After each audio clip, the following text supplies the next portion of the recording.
नमस्कार दोस्तों, आज हम इस वीडियो के माध्यम से जानेंगे आयत यानी रेक्टेंगल के बारे में हम जानेंगे। तो सबसे पहले देख लीजिए, हम एक डायग्राम बनाए हैं, एक आयत का डायग्राम बनाया है। यहाँ देख लीजिए, आपको जहाँ ABCD एक आयत है, समझे। और यहाँ AC और BD एक इसका विकर्ण है, समझे। और इसमें देख लीजिए, इसका प्रॉपर्टीज होता है आयत का AB बराबर या समानांतर CD,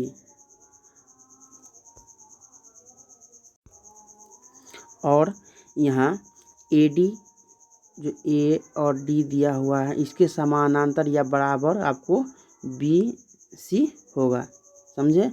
और देख लीजिए, यहाँ इसके बाद आप देखिए, कोण A, कोण B, कोण C, कोण D बराबर आपको 90 डिग्री दिया हुआ है। कितना? 90 डिग्री। देख लीजिए, यहाँ कोण A, कोण B बराबर कोण C बराबर कोण D बराबर 90 डिग्री यहाँ दिया हुआ है, समझे।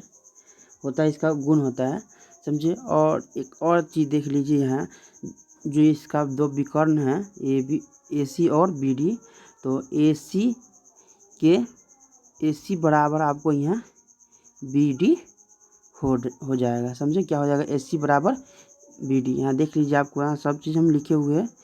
AB के बराबर या समानांतर CD है, AD के बराबर या समानांतर आपको BC है, और कोण A कोण बराबर कोण B बराबर कोण C बराबर कोण D बराबर आपको 90 डिग्री दिया हुआ, और जो विकर्ण है AC बराबर BD आपको दिया हुआ है। और अब इसके बाद हम इसके सूत्र के बारे में हम चर्चा करते हैं। देख लीजिए, इससे बाहर आपको सीटेट्स में बाहर इसे क्वेश्चन नहीं पूछा जाएगा। इसका देख लीजिए, आपको यहाँ एक यहाँ आयत है, यहाँ इसको हम बड़ी भुजा को L माने हुए हैं लंबाई, और छोटी भुजा को B माने हुए हैं। तो यहाँ देख लीजिए, आपको एक में आयत का क्षेत्रफल क्या होता है। इसका आयत का क्षेत्रफल होता है लंबाई यानी L गुने B। यहाँ देख लीजिए, लंबाई गुने चौड़ाई या L गुने B कह सकते हैं, समझे। तो आपको ये हो गया सूत्र आयत का। उसके बाद आयत की लंबाई हम कैसे निकालेंगे। आयत की लंबाई निकालना हो तो उसका हम सबसे पहले क्षेत्रफल जानेंगे। क्षेत्रफल कितना होता है। क्षेत्रफल में आप चौड़ाई से भाग दीजिएगा तो आपकी आयत का लंबाई निकाल जाएगा।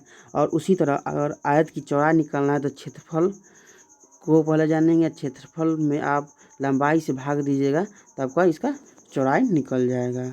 और उसके बाद हम जानते हैं आयत का विकर्ण के बारे में हम जानते हैं। देख लीजिए, ये चतुर्भुज है, जिसमें इसमें एक विकर्ण है, ये भी विकर्ण है, मगर एक के हम यहाँ लिए हुए हैं, तो आपका ये विकर्ण है। तो देख लीजिए, इसका क्या होता है। आयत का विकर्ण बराबर होता है √अंडर लंबाई स्क्वायर, लंबाई ये है, और चौड़ाई का स्क्वायर कर दीजिएगा तो आपको आयत का विकर्ण निकल जाएगा, यानी L square plus B square.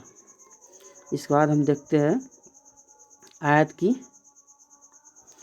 परिमिति या परिमाप, दोनों एक ही होता है। तो इसका सूत्र है 2 × लंबाई प्लस चौड़ाई। यानी आप इसको देख लीजिए, आयत की इसको जो पूरा चारों बगल से जो जितना इसका लंबाई होगा, यही आयत का परिमिति या परिमाप कहा जाएगा। जिसमें L यहाँ 2 दिया हुआ है, इसमें L plus L plus B।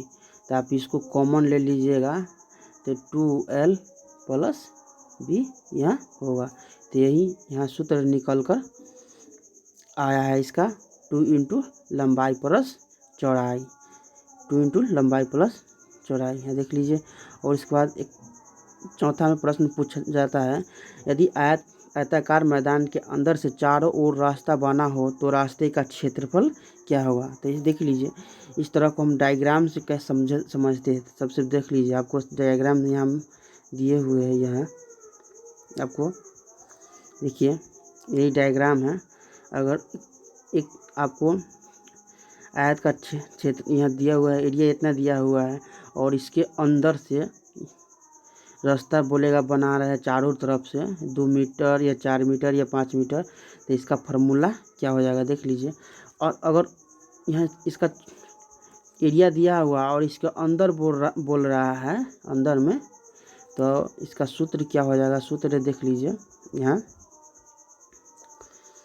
आपको इसका सूत्र हो जाएगा 2 गुने रास्ते की चौड़ाई और गुने मैदान की लंबाई प्लस मैदान की चौड़ाई माइनस 2 गुने रास्ते की चौड़ाई। आपका ये फार्मूला से आपको ये बन जाएगा, समझे।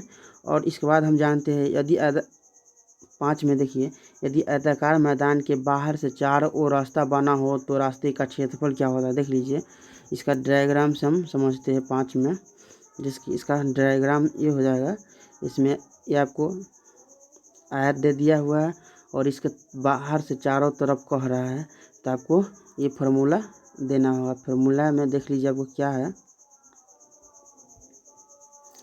इसका है 2 गुने रास्ते की चौड़ाई गुने मैदान की लंबाई प्लस मैदान की चौड़ाई प्लस 2 गुने रास्ते की चौड़ाई। आप ये फार्मूला से आप इसको बना सकते हैं। फिर आपको दिया हुआ है यदि आयताकार मैदान के बीचों बीच एक ही चौड़ाई के 2 रास्ते बने हो तो रास्ते का क्षेत्रफल क्या होगा। तो इसका फार्मूला देख लीजिए, रास्ते की चौड़ाई गुने मैदान की लंबाई प्लस मैदान की चौड़ाई माइनस रास्ते की चौड़ाई।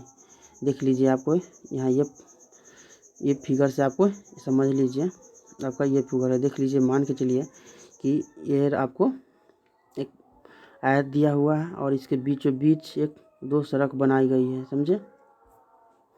यहाँ बीचों बीच 2 सड़क बनाई गई है, तो आपका ये फार्मूला यहाँ सूट करेगा। जैसे में 2 मीटर दिया हुआ है, 42 दिया हुआ है, 48 दिया हुआ है, तो आप उस सूत्र के माध्यम से इसको आप बना सकते हैं, समझे। और हम अगला देखते हैं। अगला में देखिए 7 में कर रहा है यदि किसी आयत के अंतर्गत अधिकतम क्षेत्रफल का एक वृत्त बनाया जाता है, तो देख लीजिए इस आयत का अंतर्गत अधिकतम क्षेत्र का, जिसमें आपका यही ना बनेगा। जिसमें एक आयत है तो आयत का क्षेत्रफल क्या होता है, एल गुने बी होता है। तो यहाँ एक बड़ा होता है एक छोटा होता है, तो लंबाई आपको बड़ा हो जाएगा और चौड़ाई छोटा होता है। तो इसका चौड़ाई जो होगा ना, वृत्त का जो व्यास होगा आयत की चौड़ाई के बराबर होगा। ये समझे, ये चौड़ाई है ना, इसके बराबर होता है इसका व्यास। तो इसमें 2r बराबर यहाँ b हो जाएगा, समझे। तो ये r बराबर b/2 हो जाएगा, समझे। इसके बाद हम अगला देखते हैं। देखिए यदि आयत की प्रत्येक भुजा को x गुणित किया जाए तो, देखिए यदि आयत की प्रत्येक भुजा को x गुणित किया जाए तो परिमिति या परिमाप दोनों के होता है। तो इसमें क्या होगा, x गुणित आता था क्षेत्रफल में x² गुणित हो जाता है, समझे। इसके बाद वीडियो देखने के लिए धन्यवाद।